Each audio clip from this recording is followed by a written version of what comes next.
Bonjour et bienvenue sur le podcast de CAP-MVE, Communiquer autrement pour mieux vivre ensemble. Je suis Anita Covelli et aujourd'hui, je suis très heureuse de vous retrouver pour un nouveau témoignage. Nous sommes en compagnie de David, qui s'est formé à la communication vectorielle, de Tatiana Lécuret. Chacun son histoire vectorielle et aujourd'hui, nous allons écouter la tienne. Mais avant tout, David, est-ce que tu peux te présenter brièvement ? Donc je m'appelle David, j'ai 48 ans, ma famille habite dans le Loir-et-Cher et donc ces gens-là ne font pas de manière comme chacun sait. Donc j'ai vécu une grande partie de mon enfance à la campagne, à la ferme. Mes parents étaient agriculteurs, éleveurs de vaches laitières avec une petite exploitation céréalière et tout petit, je voulais devenir chimiste. J'ai toujours voulu, j'étais passionné notamment par le verre, la matière verre et donc je voulais devenir chimiste. J'ai fait mes études en ce sens en Alsace pendant 8 ans. Je suis devenu ingénieur, puis une thèse. Ensuite, un bref passage à Paris et j'ai rejoint le Nord en 2000 en tant qu'enseignant-chercheur dans une école d'ingénieurs. Voilà, je suis marié, j'ai 2 enfants et je suis très content d'être avec toi ce soir, Anita. Merci pour cette présentation, David. Comment es-tu arrivé à la communication vectorielle en passant par un laboratoire de chimiste? Ah, vaste question. Étant chimiste, j'ai toujours été intéressé par le développement humain, on va dire, notamment la psychologie, ces choses-là. Je me souviens des enseignements que j'avais eus post-bac, en DUT, puis en école. Alors, évidemment, j'étais passionné de chimie, j'étais passionné des cours techniques, mais les interventions qu'on avait en formation humaine, on avait des intervenants extérieurs qui venaient nous parler de tas de choses. Je me souviens d'un qui nous avait parlé de programmation neurolinguistique quand j'étais au DUT. C'était quelque chose qui m'a vraiment intéressé.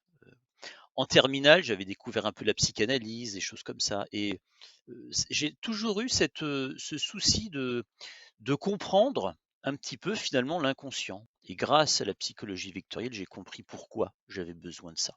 Et j'avais ce souci-là.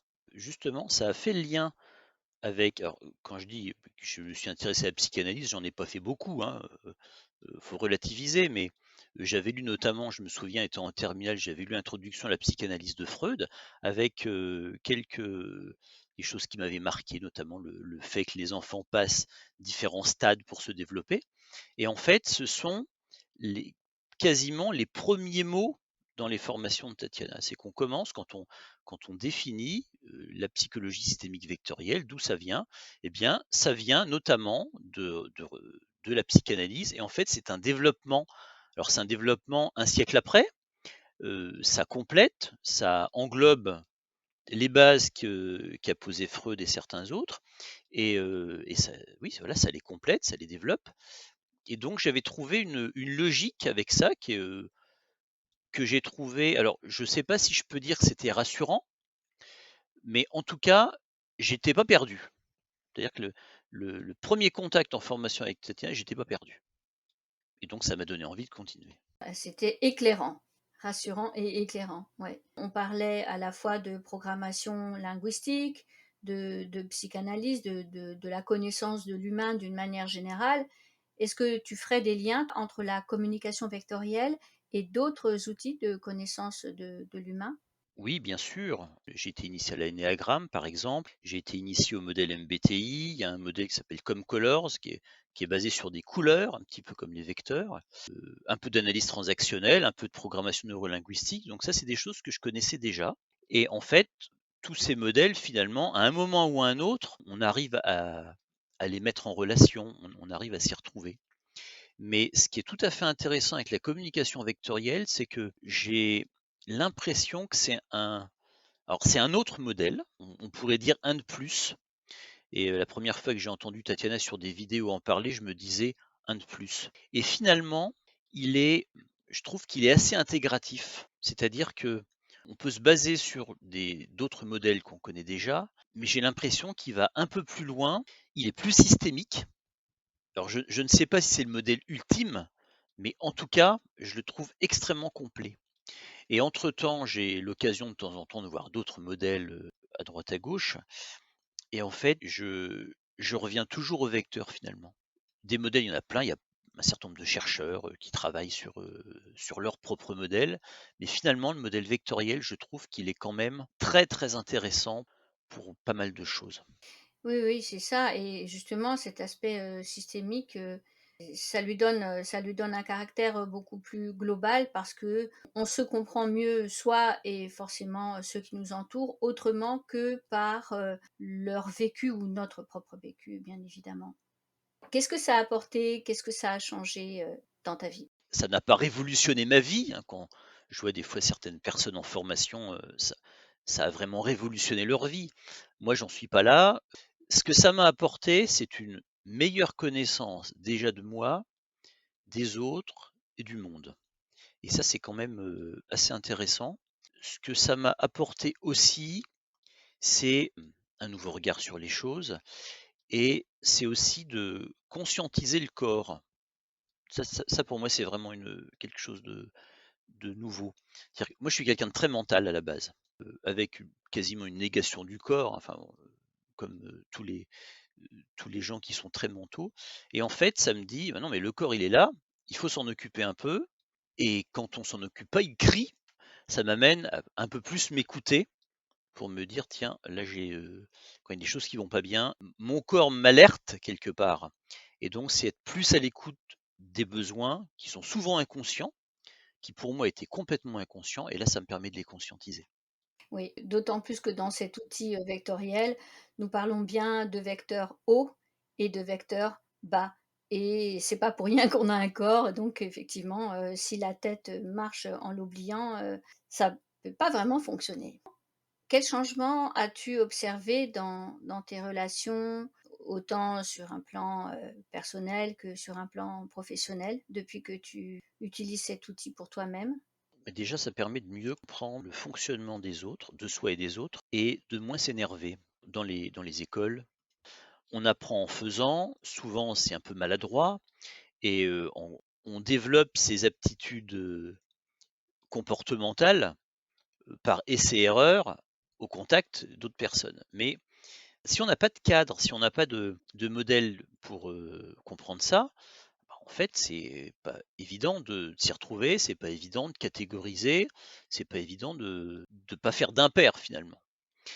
Et ce qui est intéressant avec la psychologie vectorielle, c'est que ça donne un cadre, ça donne un modèle qui est une vision du monde parmi d'autres, mais avec ce modèle-là, on peut mieux comprendre les autres, mieux comprendre leurs besoins, ce qui permet d'interpréter des comportements et de les questionner, mais en restant, assez, je ne vais pas dire factuel, mais, sans s'énerver, quoi. C'est-à-dire que quelqu'un qui est pas formé à ces outils-là, quelle que soit, psychologie victorienne ou d'autres, peu importe, hein, il peut réagir de manière un peu brute dans certains cas, il peut surréagir à certaines situations et là, l'avantage de la psychologie victorienne, c'est que ça permet de prendre un peu de recul et de se dire: «Ah, là, il y a une situation qui est particulière. La personne en face, peut-être qu'elle est dans un état qui lui permet pas de réagir, de manière calme et puis, bah, voilà, la pression peut monter, peut être stressé, et cetera, et cetera. Donc ça permet vraiment de prendre en compte, enfin, en tout cas, de conscientiser ça et de se dire: «On la personne en face de moi, elle est dans un état particulier et cet état particulier, ben, on essaye de le comprendre», ce qui permet d'avoir des relations qui sont plus apaisées. Bah, il y a des choses qui m'agaçaient. Par exemple, dans mes enfants, j'ai ma fille qui est très orale, elle parle tout le temps. C'est un moulin à paroles et en fait, les gens qui parlent beaucoup, qui sont des moulins à paroles, ça me saoule. Donc au début, ça m'énervait. Maintenant, j'ai compris. Je sais que dans certains cas, il y a des gens qui parlent, ils ont besoin de parler. Je sais que pour eux, c'est un besoin, donc ils s'expriment et en fait, je laisse passer l'orage, quoi, tout simplement. Mmh et est-ce qu'elle, tu lui as expliqué, ce vecteur oral qu'elle a et est-ce qu'elle elle en a pris conscience? Est-ce que peut-être aujourd'hui, vous en riez? Effectivement, on en rit. Bon, si on peut dire qu'on en rit. En tout cas, ce qui est sûr, c'est que quand je vois qu'elle parle, qu'elle est partie dans ses discours, soit je laisse dire et si vraiment j'en peux plus, je m'en vais. Mais ça me pose pas de problème. Quand je vois, moi j'ai un vecteur sonore qui est très présent. Bon, on voit des fois les gens sonores sont des gens souvent qu'on a un peu de mal à comprendre. Ils ont besoin de s'isoler. Ben voilà, ben, c'est un besoin fondamental Quand il y a trop de bruit, le sonore supporte plus, il s'isole et ça va très bien. Et maintenant, c'est quelque chose que j'accepte. Avant je pouvais avoir des scrupules, maintenant j'en ai plus. Je sais que ça fait partie des choses dont j'ai besoin pour recharger les batteries et je sais que les gens qui ont le vecteur oral, ils ont besoin de parler, ils ont besoin de ça aussi. J'ai une anecdote, tiens, j'ai 2 collègues, l'autre jour, on était à une présentation au travail, on était dans l'amphithéâtre et puis j'avais 2 collègues derrière qui sont 2 filles avec un vecteur oral terrible et c'était tout le temps bla et en fait, j'étais juste devant elles, c'était impossible de suivre. Donc à un moment, je me suis retourné, je leur ai dit gentiment, de baisser d'un ton. J'ai tout à fait compris, elles ont le vecteur oral et donc pour elles, c'est important de parler parce que c'est en parlant, en verbalisant qu'elles vont intégrer les connaissances. Alors que moi, j'ai pas besoin de ça. L'entendre, ça me suffit. Et on en a reparlé après, il y a une de mes collègues qui est venue me voir en me disant, un peu toute penaude, en me disant: «Oh, je suis désolée» et j'ai dit: «Mais t'inquiète pas, j'ai bien compris. La seule chose, c'est que là, c'était pas le moment, mais tu as le droit de parler, évidemment». En fait, voilà, chacun ses besoins. On ne peut pas toujours les réaliser en même temps, au même moment, mais ça permet de se dire: «Bon là, voilà, là, c'est pas mon heure, j'attends un peu, j'encaisse et puis, je reprendrai l'énergie après», quoi. Et ça permet aussi de se dire, dans certaines situations, quand on est avec des gens qui sont des moulins à parole, ça permet de couper aussi quand il y a trop le flux d'informations, on peut se dire on se referme un petit peu en disant: «Je laisse parler parce qu'il en a besoin et puis je prendrai après». Alors là, j'ai pris l'opposition entre le vecteur oral et le vecteur sonore qui sont 2 vecteurs qui sont complètement opposés sur ce sujet-là. C'est-à-dire qu'il y en a un qui a besoin de quasiment de silence et l'autre qui a besoin de bruit. Et le vecteur sonore, je le conscientise aussi la nuit. C'est-à-dire que moi, en fait, je me suis j'ai toujours, su que j'étais plutôt du soir et en fait, en conscientisant le vecteur sonore, c'est exactement ça. Et moi, en fait, la nuit, quand il y a un silence absolu, je suis très bien. Alors que mon épouse, par exemple, qui est beaucoup moins de sonore, elle, il faut qu'il y ait du bruit souvent autour d'elle. Donc ça, c'est aussi le fait de dire, voilà, on intègre que ces fonctionnements sont différents et donc on accepte que l'autre ait besoin de d'un peu plus d'animation, que soi et ça se passe très bien. Oui, c'est ça, oui, les besoins sont différents. Qu'est-ce que ça a changé cette formation? Est-ce que ça a changé ton regard par rapport à ton passé? Comment tu vois ton passé maintenant, aujourd'hui? Est-ce qu'il est coloré d'une autre manière? Oui, forcément. Il y a quelque chose qui est assez intéressant, c'est les vecteurs dans la fratrie. Donc moi, je suis l'aîné d'une famille de 6 enfants, donc chacun a ses vecteurs dans mes frères et sœurs. Et il y a vraiment une répartition des vecteurs qui est vraiment en fonction de la place de chacun. Je vois par exemple, j'ai une de mes sœurs qui est très orale visuelle. Elle est arrivée après 4 garçons et je pense il a fallu qu'elle s'impose un petit peu. Et pour s'imposer, bah, c'est le vecteur oral qui a été développé. Elle aussi, c'est un moulin à paroles, tout le temps à partager plein de trucs. Et comme elle est très visuelle, elle inonde les réseaux sociaux avec ses histoires. C'est à se demander si la nature ne fait pas bien les choses et que après 4 garçons, il fallait quand même qu'elle ait une certaine personnalité pour s'affirmer, pour pouvoir prendre sa place. Sans doute, elle est sans arrêt sur les réseaux sociaux. Donc elle y passe un temps fou, c'est impressionnant. Ça nourrit son vecteur visuel qui a besoin à la fois de partager ses émotions et logiquement, d'être en relation, avec beaucoup de gens, quoi. Alors on parlait tout à l'heure de la façon que tu as de mieux comprendre, par exemple, ta fille qui est orale ou tes collègues. Est-ce qu'il y a quelque chose que tu pourrais faire aujourd'hui ou que tu fais déjà et que tu n'osais pas faire peut-être ou que tu ne savais pas ou que tu ne pouvais pas faire avant? Ce que je vois, c'est que la conscientisation de certains vecteurs, notamment cutanés, anal, qui est une opposition qui est présente dans beaucoup de gens, c'est une opposition qui peut être très bloquante. Ce que m'a appris la communication vectorielle, c'est de dire, il y a certains moments, on a besoin de prendre son temps, c'est important de prendre son temps, de faire bien, d'être dans les détails, et là, il faut passer en mode anal, je dirais. Et puis, à d'autres moments, il faut pas, on doit aller vite. Et là, il faut passer en mode cutané.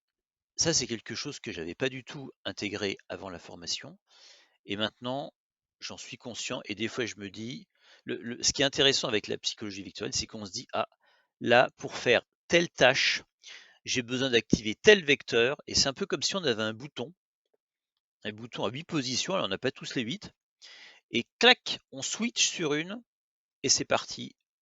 Et si jamais on se trompe de bouton et qu'on prend pas le bon vecteur pour faire la bonne action, on se plante complètement. Et ça, c'est quelque chose effectivement que m'a appris, la communication vectorielle.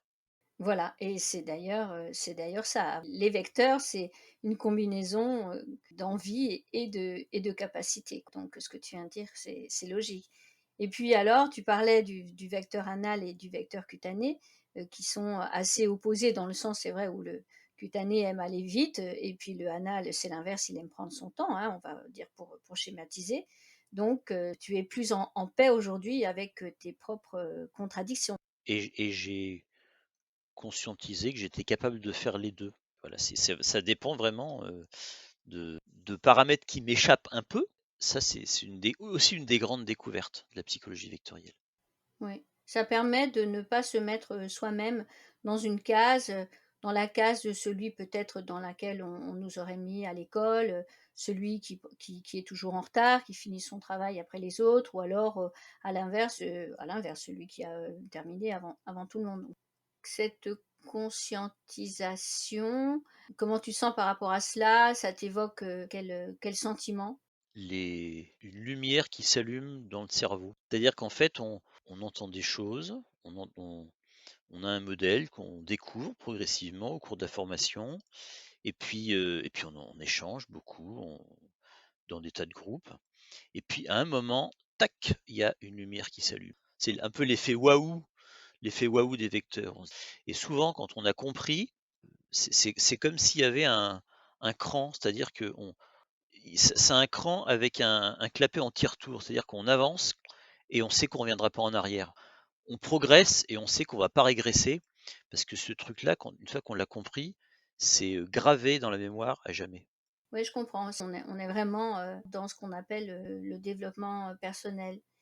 Et toi qui es chimiste, tu l'as dit dans ta présentation, tu as fait une thèse, donc tout ça, c'est beaucoup de travail et d'années d'études. Dans le parcours, de la communication vectorielle, est-ce que tu as connu des moments de découragement, comme tu en as peut-être connu, j'imagine, à certains moments dans tes études, pour arriver aujourd'hui à être, dans la recherche?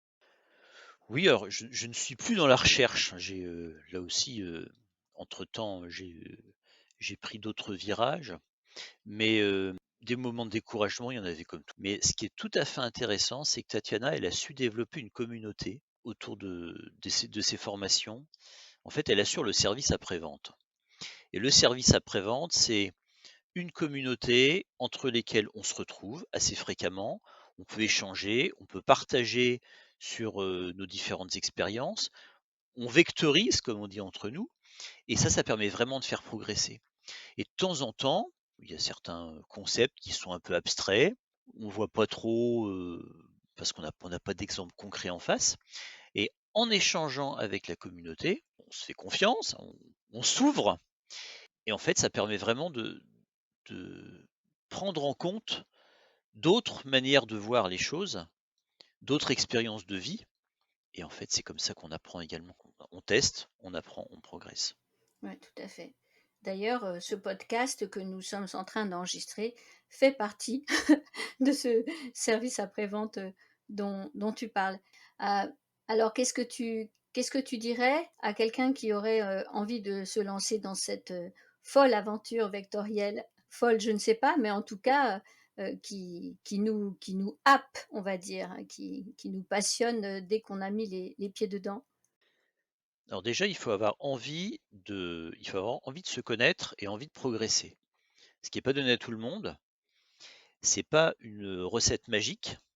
Ça demande du travail, même si le travail est agréable. Enfin, en tout cas, moi, je trouve que c'est un des travails plutôt agréable, mais ça prend beaucoup de temps. Les premiers pas sont un petit peu compliqués parfois parce qu'il faut comprendre la logique, il faut comprendre au début, il faut apprendre. Alors apprendre, c'est pas bachoter, hein, c'est à force de le répéter et puis de pratiquer, bah, ça rentre. Et puis, plus on monte, plus ça se complexifie. Quand on débarque en fait comme dans tout outil, quand on débarque dans un outil et qu'on discute avec des gens qui le maîtrisent depuis longtemps ou qui le connaissent depuis longtemps, on le risque, c'est qu'on soit un peu perdu. Mais là, ce qui est intéressant, c'est qu'avec la communication vectorielle, il y a toujours de nouveaux groupes qui commencent. Tatiana, elle fait, je sais pas, elle lance 4 ou 5 groupes par an à peu près. Donc il y a toujours des nouveaux, il y a toujours des gens qui sont à peu près au même niveau que nous. Et puis, il y a une communauté d'anciens. Et en fait, les anciens, ils sont aussi là pour accueillir les nouveaux. Et on vient de lancer, là, il y a 2 semaines, ce qu'on appelle la tribu vectorielle.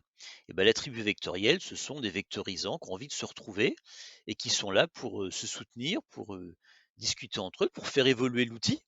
Hein, de temps en temps, on se retrouve et puis on- on se retrouve pour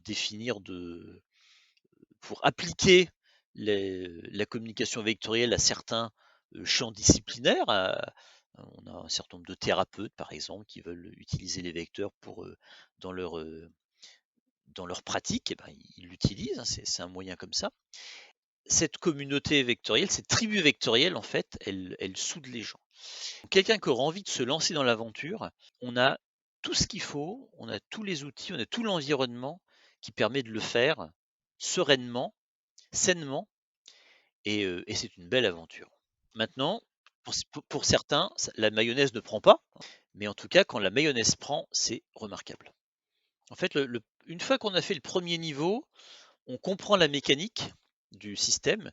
Une fois qu'on a compris la mécanique du système, après, c'est juste une mise à jour. Ça vient assez naturellement.